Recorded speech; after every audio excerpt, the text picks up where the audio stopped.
الريل ده اعمله سيف للاجازه الجايه، هقول لك فيه شويه حاجات تعملها في اجازتك الطويله واحلى بكتير من القعده على الموبايل والجيمز.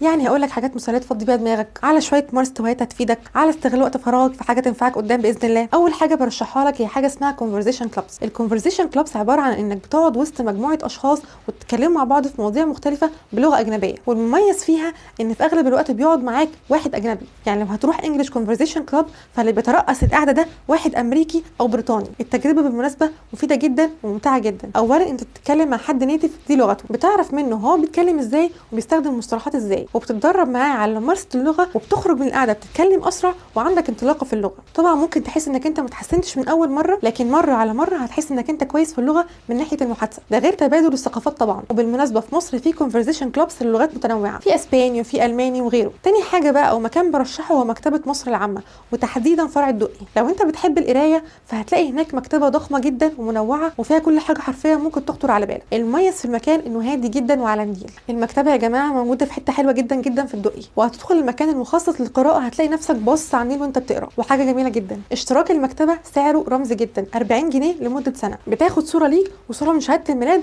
وصوره من بطاقتك وشكرا كده معاك كارنيه المكتبه، تقدر تقرا وقت ما تحب او تستعير كتب. تالت حاجه برشحها هي الحاجات اليدويه، وفي نفس الوقت مميزه للمبتدئين، يعني بتتعلم من الصفر، زي صناعه الفخار مثلا، انك تعمل بايدك حاجه فخار. في اماكن بتعلمك ده زي درب 17 18، بتعمل حاجه بايدك وبتتدرب مع ناس محترفين، وبتبقى تجربه لذيذه جدا ليك، خصوصا لو رحت مع صحابك. الموضوع بيبقى ممتع جدا وانت واخد حاجه للبيت انت اللي عاملها بنفسك. واخيرا لو عايز حاجه تعملها وانت في البيت، ممكن جدا تعمل حاجات يدويه وانت في البيت، زي مثلا تقدر تسيرش على اليوتيوب ازاي تعمل ديكور معين لاوضتك او للبيت، زي زرع بلاستيك مثلا شكلها حلو تعملها بنفسك، او لو عاوز تحط على الحيطه براز معين تعمله في البيت بتكاليف معقوله، ترابيزه صغيره مثلا او كرسي صغير للاوضه، اعاده تدوير مثلا لحاجات عندك ما بتستخدمهاش وتحول لديكور حلو وشيك مثلا. هتلاقي افكار كتير جدا على اليوتيوب تقدر تنفذها وتعملها بايدك وتستغل بيها وقتك وتنمي مهارات عندك. لو عجبتك الافكار دي وحابب اقول افكار تانية قول لي باذن الله في الكومنتات، وهعمل لك فيديوهات تانية مخصوص. وبس كده، السلام عليكم.